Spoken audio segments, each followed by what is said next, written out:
تم سے کیا گناہ ہو گیا ہے اور تم مجھ سے معافی کیوں مانگ رہے ہو؟ تو آپ رحمۃ اللہ علیہ نے فرمایا کہ حضرت آپ کے باغ کا ایک سیب دریا میں بہتا ہوا مجھ تک پہنچ گیا اور میں نے وہ سیب کھا لیا۔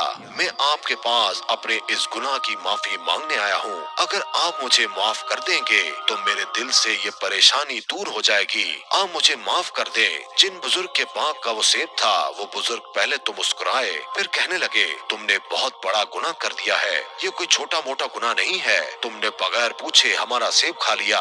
میں اس بات کو ایسے ہی درگزر نہیں کروں گا، جو تم نے غلطی کی ہے میں اس کی تمہیں سزا دوں گا۔ تو حضرت ابو صالح رحمۃ اللہ علیہ فرمانے لگے کہ آپ جو سزا دیں گے مجھے قبول ہے، میں نے گناہ کیا ہے تو میں سزا کا بھی حقدار ہوں، آپ جو بھی سزا دیں گے میں ہنسی خوشی قبول کر لوں گا، بس آپ میرا یہ گناہ معاف کر دیجئے۔ تو ان بزرگ نے فرمایا کہ آج سے تمہاری سزا یہ ہے کہ اس باغ کی دیکھ بھال تم کرو گے اور ہمارا کہا مانو گے، اور اس باغ سے سیب توڑنے ہیں اور ان کو بیچنا ہے، لیکن خبردار ایک بھی سیب نہیں کھاؤ گے۔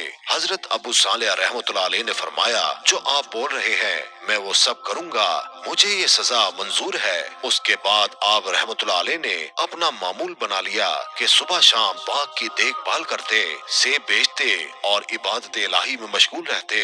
وہ بزرگ آپ پر نظر رکھے ہوئے تھے، انہیں آپ کی ہر ایک ادا بہت اچھی لگتی تھی کیونکہ آپ اصولوں کے مطابق ہی کام کر رہے تھے۔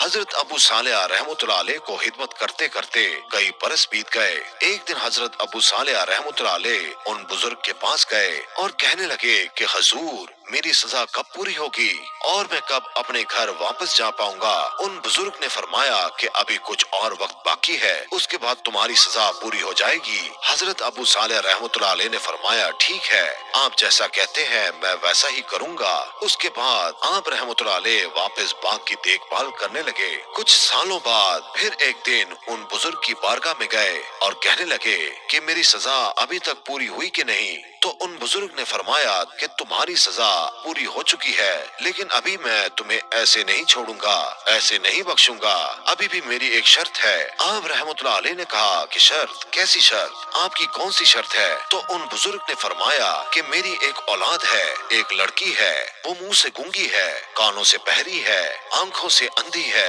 اور پیروں سے اپاہج ہے، وہ نوجوان ہو چکی ہے اور میرے دل کا چین بھی ہے اور میں اس کی شادی کرنا چاہتا ہوں۔ پھر ان بزرگ نے فرمایا تمہیں میری بیٹی کے ساتھ نکاح کرنا ہوگا، تمہاری غلطی پھر معاف ہوگی۔ حضرت ابو صالح رحمۃ اللہ علیہ نے فرمایا کہ ٹھیک ہے، آپ جو چاہو وہ کرو لیکن میری غلطی معاف کر دو۔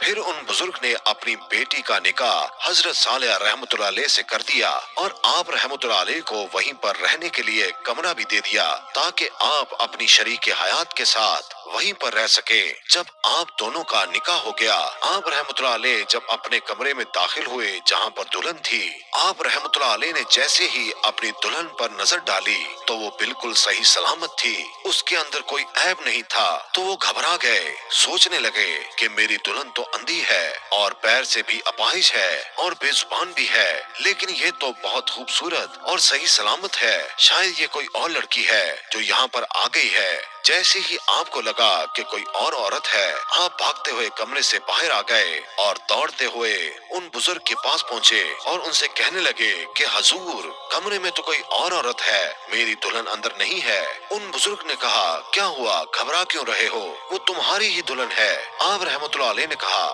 نہیں حضرت، پہلے ہی ایک سیب کھانے کی سزا اب تک بھگت رہا ہوں، بڑی مشکل سے وہ گناہ معاف ہوا ہے، اب میں کوئی اور گناہ نہیں کرنا چاہتا۔ وہ عورت کوئی اور ہے جو اندر دلہن بنی بیٹھی ہے، وہ تو صحیح سلامت ہے۔ ان بزرگ نے کہا کہ گھبراؤ نہیں، وہی تمہاری بیوی ہے، لیکن وہ کانوں سے بہری اس لیے ہے کہ اس نے غیر محرم سے ہم کلامی ابھی تک نہیں کی، اور زبان سے گونگی اس لیے ہے کہ اس نے کبھی بھی غیر محرم سے بات نہیں کی۔ نابینا وہ اس لیے ہے کہ اس نے نامحرم کو آج تک نہیں دیکھا۔ وہ پاؤں سے اپاہج اس لیے ہے کہ یہ غیر محرم تک چل کر کبھی نہیں گئی۔ یہ بہت عابدہ ہے اور اللہ کی بہت ہی نیک بندی ہے، ہمیشہ عبادت میں مشغول رہتی ہے۔ تم بہت خوش نصیب ہو کہ تمہیں ایسی دلہن ملی، اور وہ بھی بہت خوش نصیب ہے کہ اسے تمہارے جیسا دلہا ملا۔ اس کے بعد ان بزرگ نے کہا کہ جاؤ، میں تمہیں خوشحال رہنے کی دعا دیتا ہوں، تم دونوں ہمیشہ خوشحال رہو اور اللہ تعالی ہمیشہ تم دونوں پر اپنی رحمتیں برساتا رہے۔ آپ رحمت اللہ علیہ اور آپ کی دلہن دونوں خوشی سے ساتھ رہنے لگے۔ اللہ تعالیٰ نے ان نیک جوڑے کو حضرت شیخ عبد القادر جیلانی رحمت اللہ علیہ جیسا بیٹا عطا کیا۔ سبحان اللہ۔